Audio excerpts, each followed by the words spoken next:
No. I'm just saying I know that we have 15 minutes. Sorry. And I might go over a little bit today just because we started late, but not more than 5 minutes. All right. So testing a claim about a mean. So this is a different type of claim. The thing is here is when you have a proportion, you have a formula for the standard deviation. Here you kind of need to know it or you don't, so it gets more complicated. Okay, so this is possibly the most important testing. You might do a proportion, right? But this is possibly one of the most important statistics, right? We're seeing if the mean changes of a population after some treatment occurs, right? What could be more important? So I would say this is probably the most important thing you're going to learn in this class. And it has to come late because it builds on everything else we did, right? This is actually useful. I don't know. You'll probably use computer software or something, but you might actually do this someday. Maybe not. I don't really know what y'all are going to do in your jobs, but so realistically, right? If I'm making a claim about the mean, that means I don't know exactly what the population mean is, right? So if I don't know the population mean, I probably also don't know what the population. Yes. So the most method that we're going to focus on is the standard deviation not being known, because that is very common, right? This procedure, we will actually do it, and then when we do the rest of it, we will actually. It's hard to imagine these. I actually found one where you would know the standard deviation, right? So we're going to mostly focus on the standard deviation being not known, and that's the main difference between this and the proportion method. And the proportion method, right? We had that square root of PQ over N. For proportions, because it's a binomial distribution, that's the formula for standard deviation. So you always know it. Here we do not, and that makes things more complicated. So standard deviation is what type of estimator? Biased or unbiased, everybody? Biased. So that means what type of distribution did we use when we didn't know the standard deviation for our confidence intervals? What distribution did we know when we didn't know the population mean? We had to use the sample, not population mean. When we didn't know the population standard deviation, we had to use the sample standard deviation instead. Right? We did that in chapter 7. And that's when we used what type of distribution? T distribution is correct, right? Which is on page 3.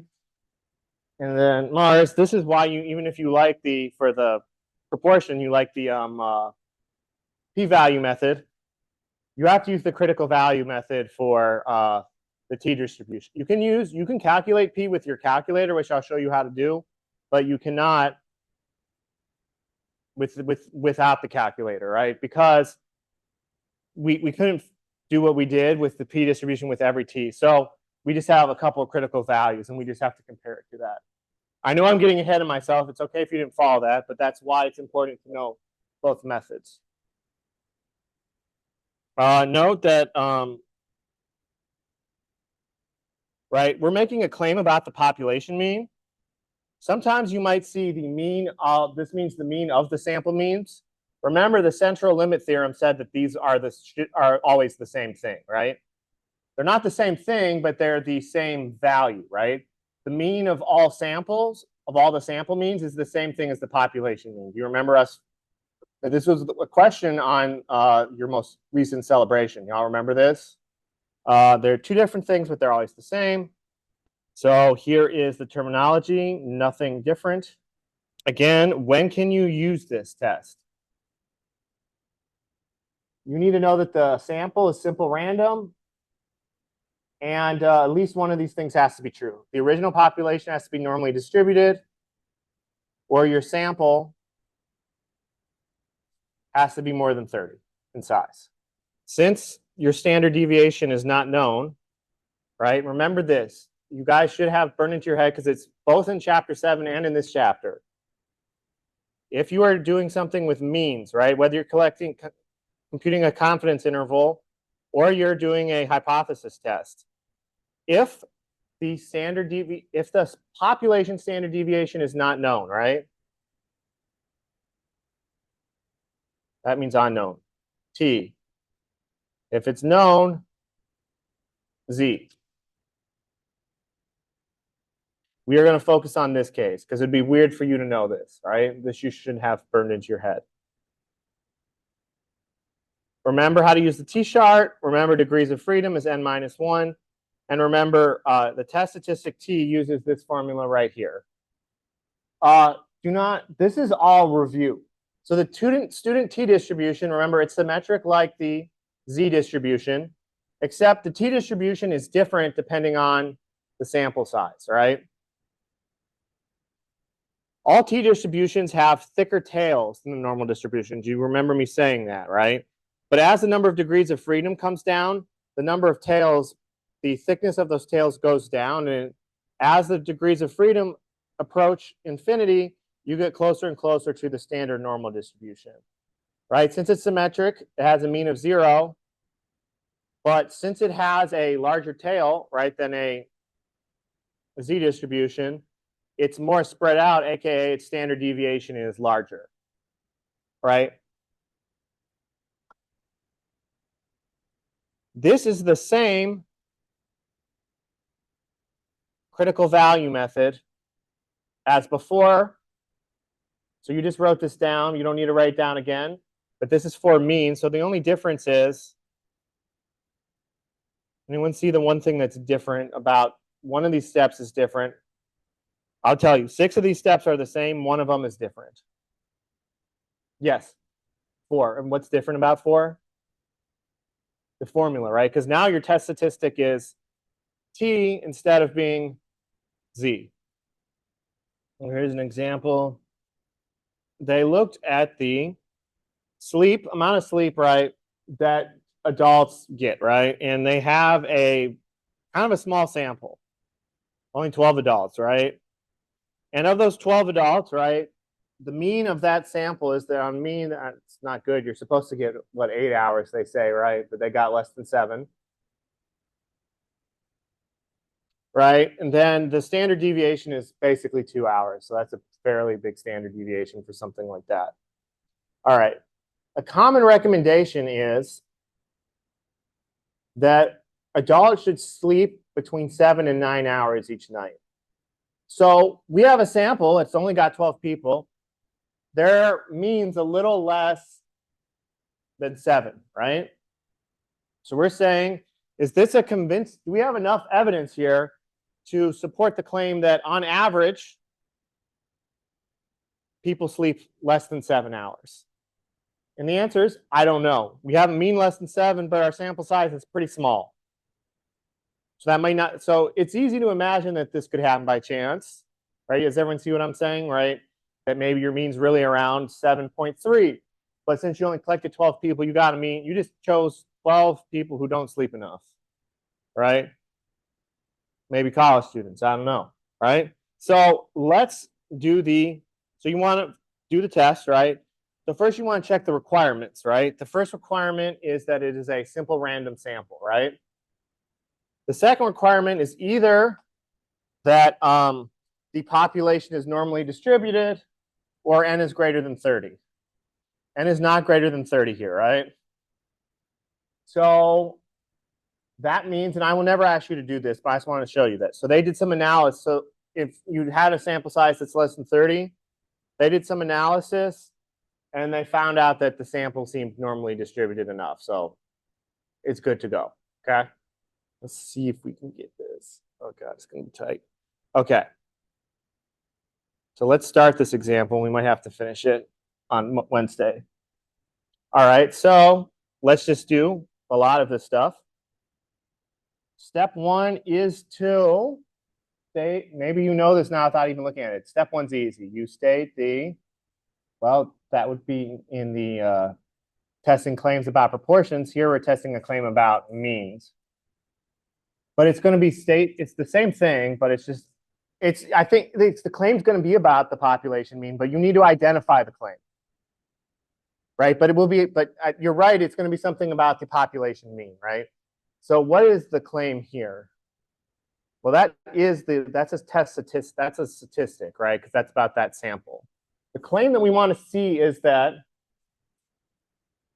correct, right? Because we have a sample that's less than 7, and that's unhealthy. So we want to see, is that evidence that is that evidence that is overwhelming to the 5% significance level that the population sleeps less than 7 hours. So instead of writing P is less than, here I want to write that mu, right? Because it's the population mean, right? So in this case, the mean sleep time is less than 7 hours. And they chose this because that's less than 7 is considered unhealthy. I don't know about mine. My sleep times vary a lot. I only teach at 8. I sleep for maybe like 5, 4, 6 hours on Mondays and Wednesdays, and then I sleep for like 9 to 10 hours the rest of the week.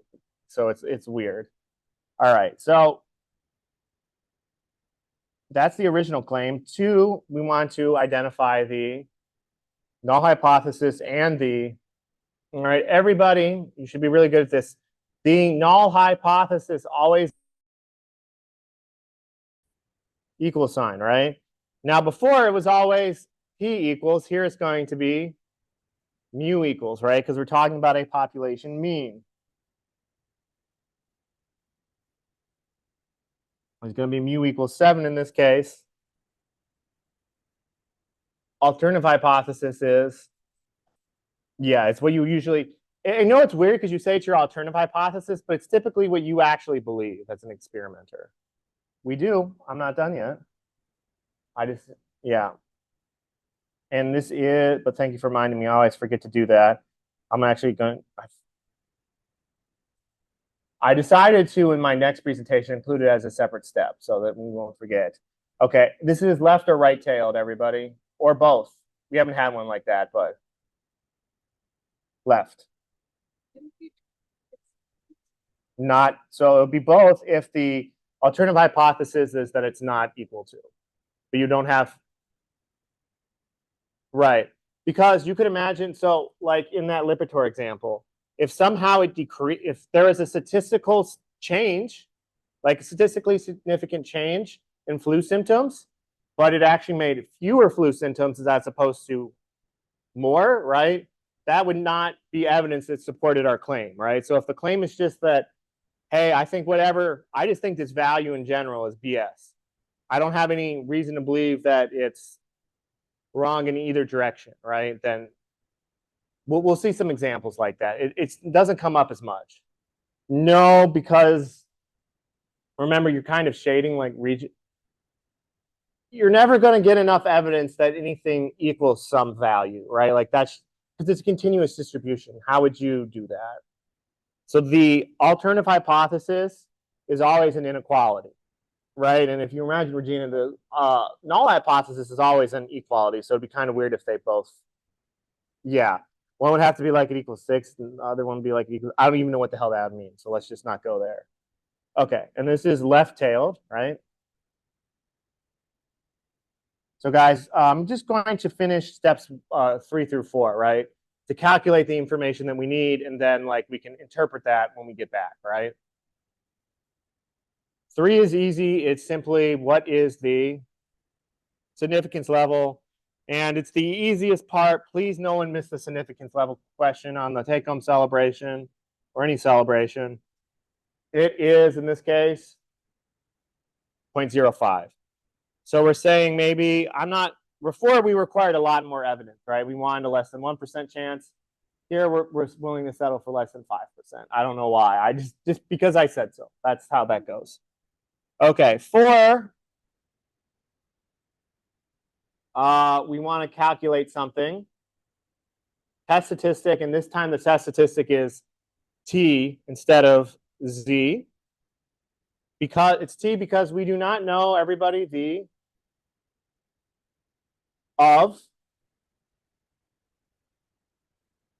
We know the sample standard deviation because we have access to the sample. It's just these 12 people, right? Yeah, right? So, right, you never are missing information about the sample because the sample you collected yourself. I mean, you didn't, but you know what I'm saying, right? So here we just want the formula. It is X bar minus mu over, right? And this is why we use the t-distribution, right? We don't have the population standard deviation. So the next best thing is the sample standard deviation, but it's not that great because sample standard deviation is what type of estimator, everybody? Biased, right? Now we learned exactly what biased meant earlier, but as far as this matters, bias just means not the best. So you need a little bit more wiggle room. Okay, so let's plug these things in. Okay, so I gave it away. X bar in this case is, mu is 7. Little s is 1.99, square root of 12. Be very careful that you put parentheses around this when you type into your calculator. Otherwise, notice that this is a complex. It's dividing this stuff by the square root of 12 and then dividing that difference by that result. If you do not write the parentheses, it will divide by 1.99 and then divide by 12, right? And then you will get, it'll be very bad because it's basically doing the exact opposite. Instead of making it smaller, bigger, it will end up making it smaller. You throw this in your calculator. Why don't you guys try that? And then that'll be the last thing that we will do here today. Just to make sure you type it in with the parentheses correctly. We are, because is this sample size to the left or to the right of the population mean?